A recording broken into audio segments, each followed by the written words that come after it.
pagi, Shalom. Ya, pesan Tuhan minggu ini adalah tentang cinta yang sungguh akan rumah Tuhan ya. Itu diambil dari Yohanes 2. Ya, ayat yang ke-13 sampai yang ke-25, tapi saya nggak baca semua.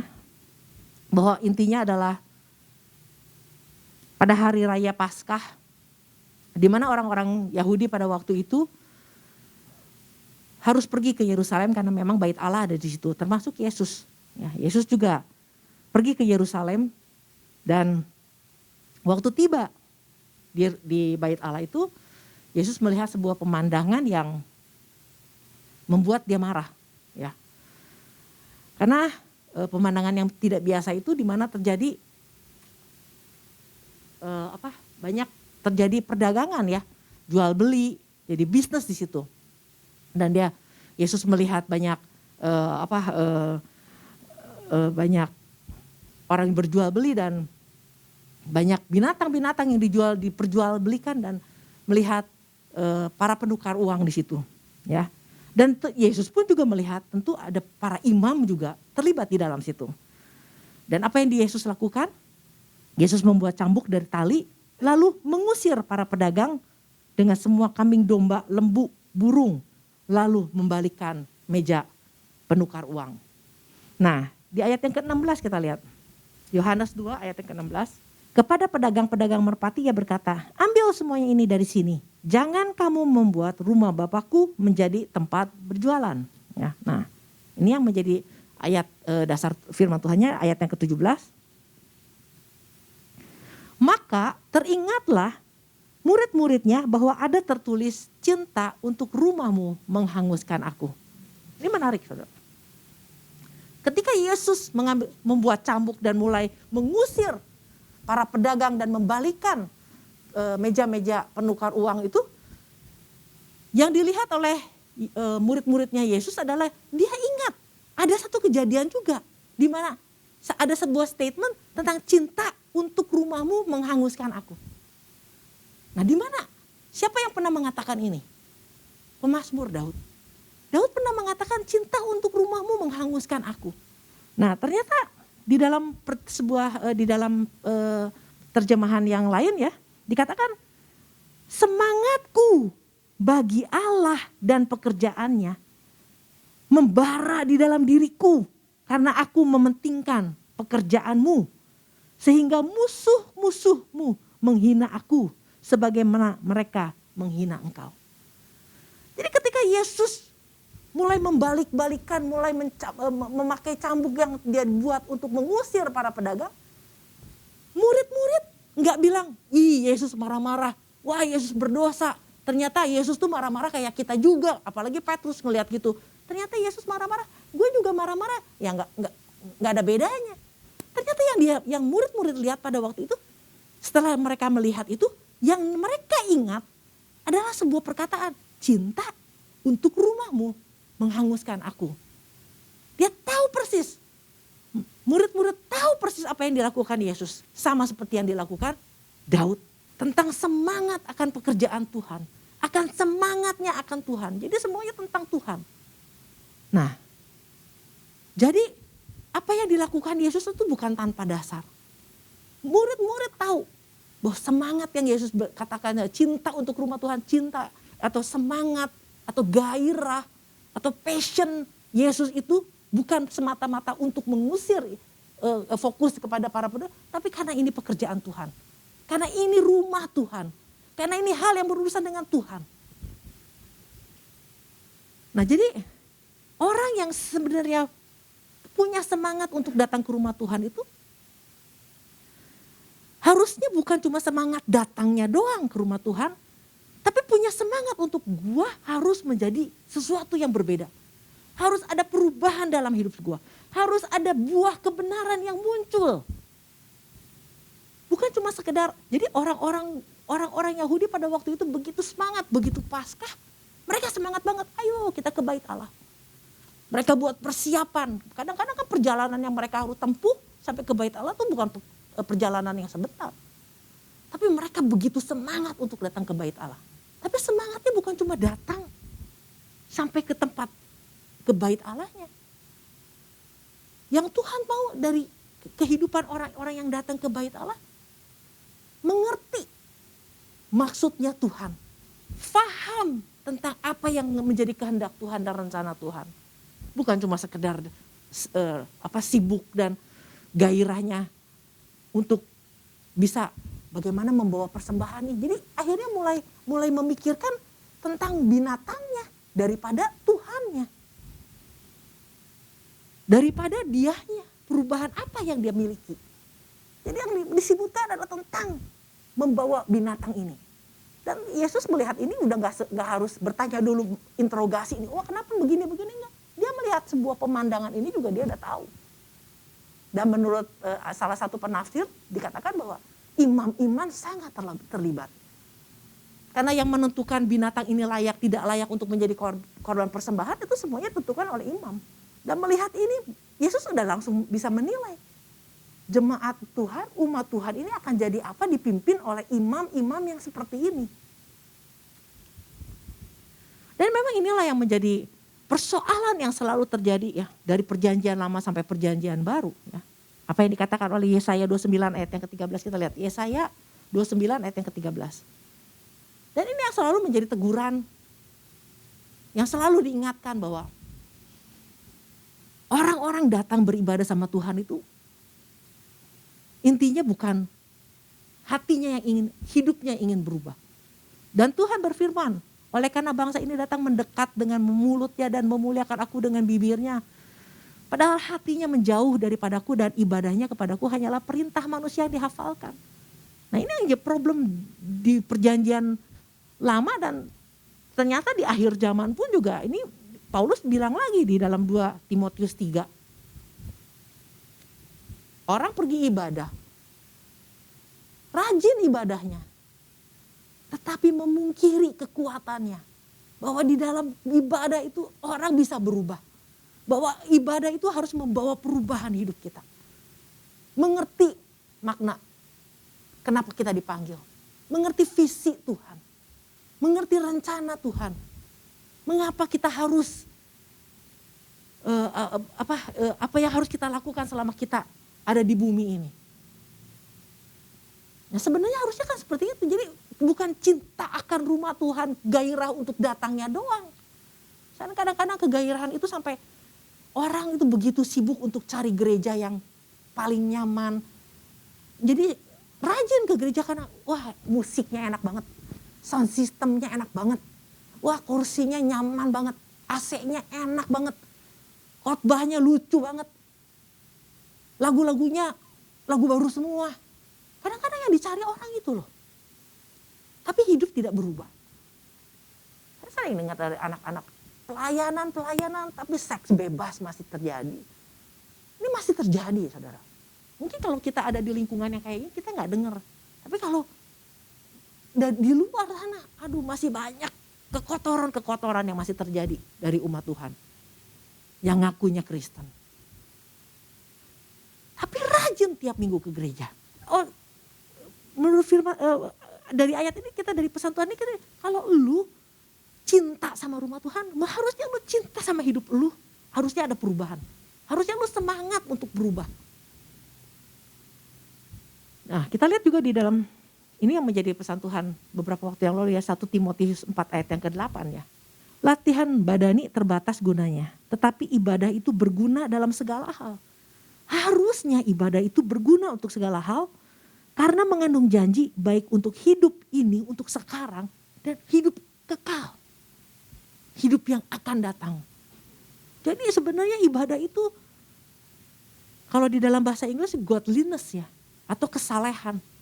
Jadi orang yang ibadah itu harusnya berubah menjadi orang yang saleh. Tentu salehnya ini bukan saleh standar agama ya. Standarnya Alkitab tentang kalau berbicara tentang kesalehan itu adalah bagaimana menjadi imitatornya Tuhan.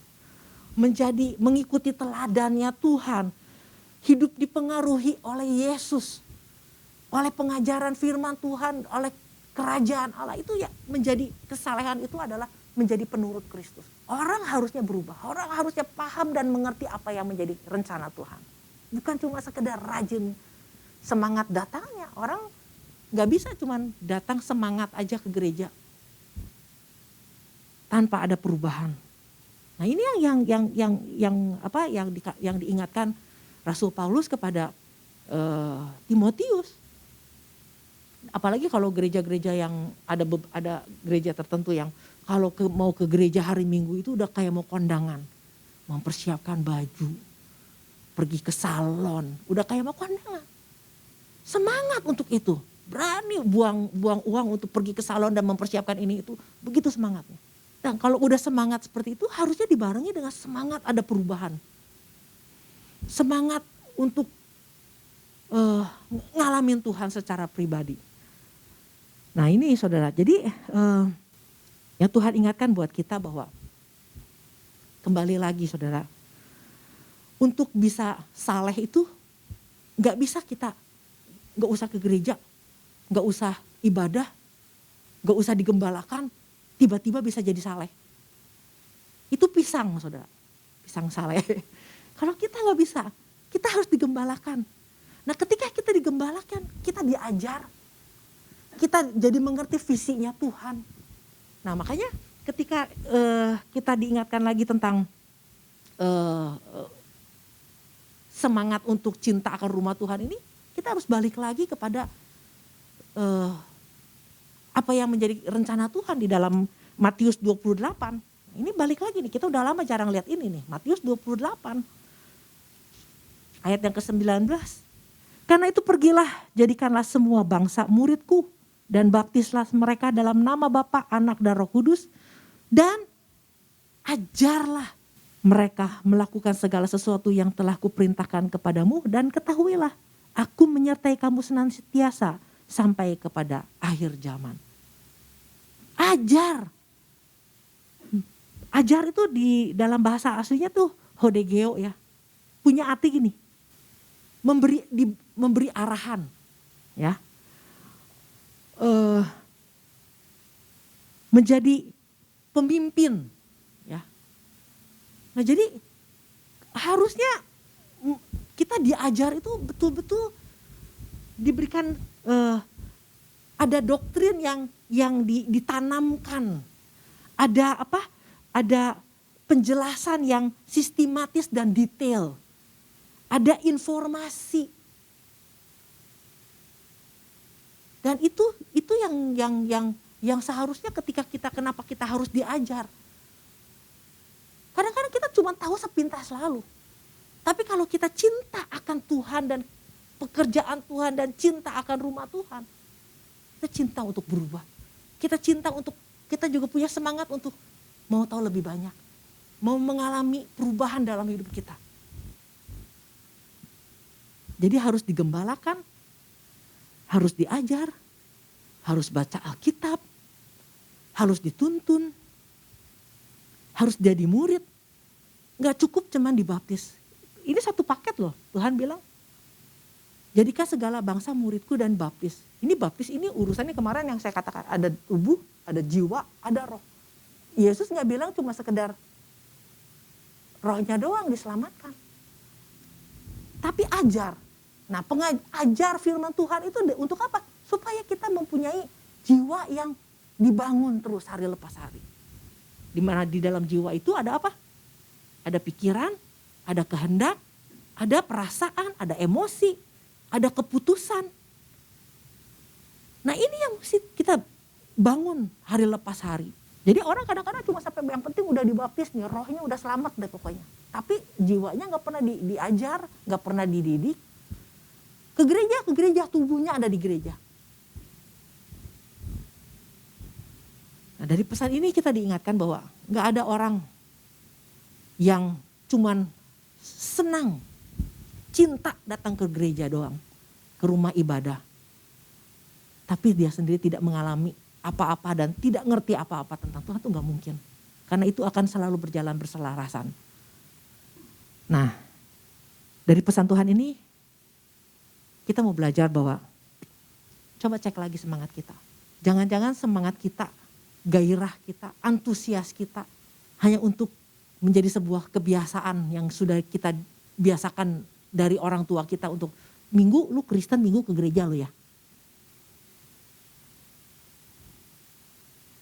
Tapi gak ngerti apa-apa. Gak ngerti kenapa saya diselamatkan. Nah makanya kalau kita ngelihat bahwa masih banyak orang-orang Kristen yang Natal itu mereka merayakan Santa Claus. Karena itu kan sesuatu yang udah ditanam, udah mendarah daging. Sampai untuk berubah aja susah, sulit. Karena gak ngerti, gak nangkep maksudnya apa. Nah oleh karena itu saudara, kita juga diingatkan bahwa minggu lalu kita diingatkan bahwa Tuhan itu perhatiin kita tuh detail banget. Waktu kita dalam keadaan susah, waktu kita dalam pergumulan, kita berharap bahwa Tuhan tahu gak sih pergumulan saya? Tuhan tahu gak sih masalah yang saya sedang hadapi? Kita berharap Tuhan itu tahu banget semuanya tentang kita. Tentang masalah kita, tentang kesusahan kita. Sampai Tuhan bilang, gue tahu banget tentang lu. Gue tahu banget rambut di kepala kamu aja, saya tahu berapa jumlahnya. Saya tahu tentang kamu. Tapi kalau dilihat dari sisi yang lain, bahwa kalau Tuhan tahu kesusahan kita, Tuhan juga tahu keseriusan kita untuk ikut Tuhan. Tuhan juga tahu kesungguhan hati kita. Tuhan juga tahu gairah kita. Motivasi kita. Tuhan tahu semua tentang kita. Jadi jangan kita nuntut Tuhan. Tuhan mesti tahu segala macam tentang kita, kesusahan saya. Tapi Tuhan bilang kalau saya tahu kesusahan kamu, saya tahu rambut kamu, saya tahu siapa kamu. Kesungguhan kamu ikut aku. Jadi untuk kita melalui pesan ini kita diingatkan bahwa seberapa kita mengalami perubahan setelah kita ikut Tuhan. Seberapa kita mengenal Tuhan kita setelah kita ikut Tuhan. Orang boleh datang, gak ada yang tahu kerajinan kita datang ke gereja. Tapi yang tahu pertumbuhan kita, cuma kita, Tuhan yang tahu. Kita bertumbuh apa enggak? Nah, kalau kita lihat dari kehidupan Rasul Paulus yang bilang, yang ngajarin, yang nulis tentang ibadah itu mengandung janji. Latihlah dirimu untuk beribadah. Artinya dia orang yang beribadah. Dia paham betul tentang dia datang beribadah kepada Tuhan. Bukan cuma sekedar dia, berubah nih, dia dulu jahat sekarang jadi baik. Bukan. Bahwa dia mengejar pengenalan akan Tuhan itu sungguh-sungguh. Bahwa dia menjadi orang yang nangkap kenapa dia diselamatkan sama Tuhan. Dan karena dia tahu itu, maka dia menjadi orang yang bergairah untuk memenangkan jiwa buat kerajaan Allah. Nah, gairah itu, gak mungkin dia cuma gairah datang ke gereja tanpa gairah yang lain. Untuk semangat, untuk yang berurusan dengan Tuhan dan dengan hidup dia. Gak mungkin. Petrus sendiri juga bilang, ya kalau ikut Tuhan itu harus punya kesungguhan hati. Tambahkan iman, tambahkan ini, dan kamu harus sungguh-sungguh betul. Kita lihat di dalam ini ya, kita udah sering banget. Jadi semangat itu akan menentukan kesungguhan kita atau keseriusan kita untuk membangun hidup kita juga. 2 Petrus 1 ayat yang ke-10. Karena itu saudara-saudaraku, berusahalah sungguh-sungguh supaya panggilan dan pilihanmu makin teguh. Sebab jikalau kamu melakukannya, kamu tidak akan pernah tersandung. Dengan demikian, kepada kamu akan dikaruniakan hak penuh untuk memasuki kerajaan kekal, yaitu kerajaan Tuhan dan Juru Selamat kita, Yesus Kristus. Jadi Petrus berkata tentang kesungguhan, kerajinan, dan itu tentang cinta akan rumah Tuhan. Itu harusnya seperti itu. Bukan cuma datang, menghadiri, nonton sebuah ibadah. Kadang-kadang kan orang datang ibadah kan nonton lagu, nonton yang lagi nyanyi di depan. Nonton yang lagi khotbah. Bukan sungguh-sungguh ibadah dan gue nangkep apa nih. Firman Tuhan tegur apa nih. Gue mesti berubah nih. Gue mesti ngerti nangkep apa yang menjadi kehendak Tuhan. Kalau itu tentang teguran tentang kita, kita berubah. Kalau itu teguran tentang keluarga kita, kita harus berubah juga. Jadi kalau saya lihat perhatikan beberapa minggu ini terus tentang pesan Tuhan ini sebenarnya gini. Jangan-jangan Tuhan udah mau datang ya. Dan Tuhan ingatkan kita begitu. Begitu serius. Oleh karena itu biarlah kita tangkap ini. Dan gairah itu gini, kita gak bisa, gue mau gairah, gue gak bisa. Minta sama Tuhan gairah. Minta sama Tuhan. Cinta akan Tuhan itu cinta ke rumah Tuhan. Minta, antusias itu datangnya dari Tuhan. Kalau kita bisa antusias cari duit untuk bayar utang, sebetulnya kita bisa antusias juga untuk hal-hal yang berurusan dengan Tuhan. Sama seperti Daud katakan, semangatku untuk Tuhan. Yang aku lakukan untuk pekerjaan Tuhan. Dan itu sampai dicela sama orang, artinya dia udah dahsyatnya untuk pekerjaan Tuhan dan semangat untuk Tuhan ini udah luar biasa sampai dicela. Sampai dihina. Bukan semata-mata dia rajin ada di bait Allah tiap hari. Oleh karena itu biarlah kita semua nangkap ini dan kita renungkan lagi firman Tuhan ini. Menjadi pesan Tuhan ini menjadi biar kita mengalami sesuatu yang berbeda. Ya, ada buah kebenaran yang muncul, yang tumbuh di dalam kehidupan kita sebagai anak-anak Tuhan. Demikian firman Tuhan, Tuhan berkati.